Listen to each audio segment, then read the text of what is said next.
Alright, wanted to do a quick video of budget amps. This is a Blaupunkt 2000 watt Class AB amp 2002. Now, I don't remember, not that it means anything, what they rate this at.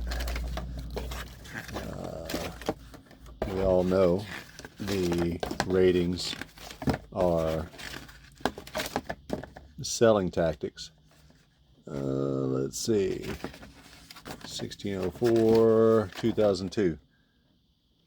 280 times 2 at 2, 180 times 2 at 4,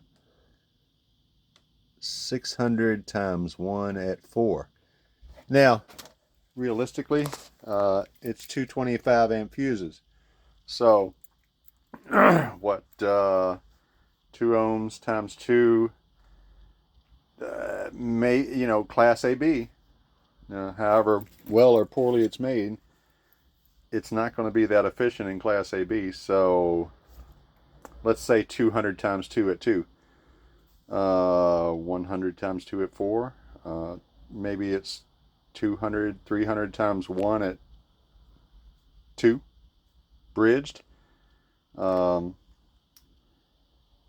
which you're not supposed to do.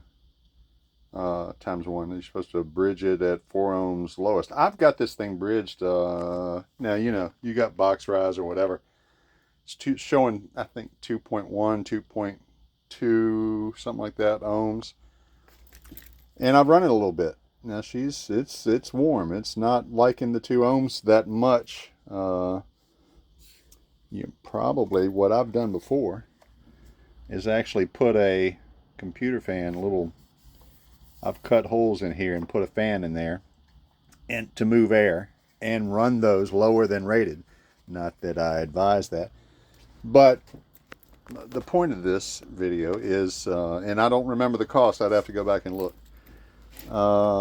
Let's do it here. Let's do a quick Amazon and put in amp 2002 and see if it pops up. There it is right there. See, last purchased.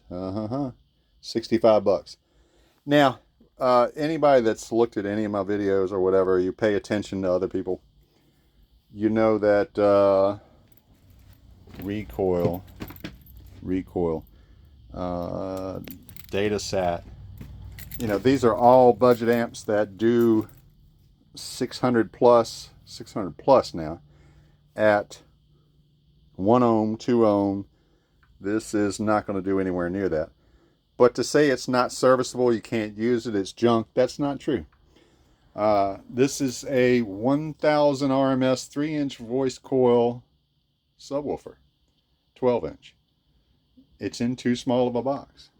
It's just a box I built, and I had a limited space, so it is what it is. The port matches, it's the size of the box. What am I, 135 on the box net, and port volume, what do we got, 2 by 9 times 2, 18. Yeah, that's plenty of port volume for that size box. 18 inches of port volume. So nah, you see it all the time. Man, you're underpowering that sub. Oh my God, you're gonna burn the sub up. Not if you're not clipping. If it's not distorting, you're not burning the sub up. And you might burn the amp up if you run that at 2 ohms when it's not supposed to be below 4. But, this is for experimental purposes only.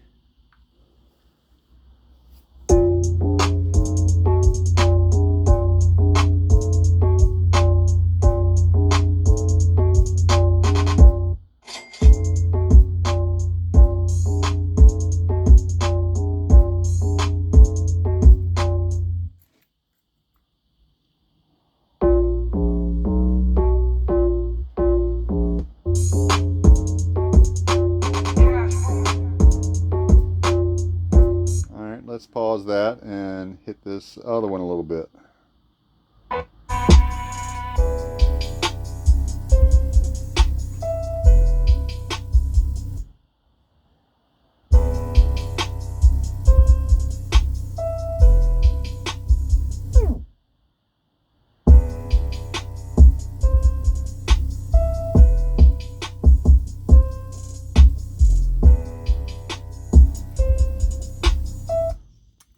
mind you, that's bridged. That's 2.3 ohms or whatever with box rise. No, I don't have a clamp, don't have a dyno, whatever. I just listen to a lot of stuff and test a lot of stuff. So what would this be putting out bridged at 2 ohms? Maybe 400. And again, she's getting toasty quick. This is not something you'd want to do without adding fans and monitoring the temperature closely. And even then, it might have thermal meltdown. It's not meant to run Class AB mono at 2 ohms. It's not meant for it. But, you know, I just wanted to try it, see what it does, and it does work. So the point of it is, yes, you can buy a cheap name brand, cheap Chinese-made stuff. It's not junk. It does work.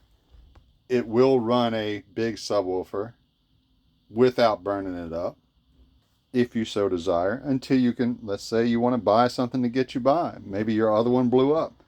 You can use that. Maybe it's all you got right now. It's all you can afford. You can still use that. If I was buying from scratch and I knew better, yeah, I would get something like that data sat for about the same money, you know, whatever it is, $75, $85. This is $65. Which one? The recoil, yeah, that one. DI 600, that's the cheaper one. I think that's $63 or $73, and that's 2 ohm stable. That DI is 2 ohm stable. It's cheap. It puts out 600 plus. It's way better than this for the money. But maybe you stumbled across this on Marketplace. Maybe you bought it before you saw this video. Whatever the case, it's not junk. It will work. And actually, Class AB, you could use this for your mids or highs. You can use it for a sub. So anyway, there's a little piece of info. Have a good day.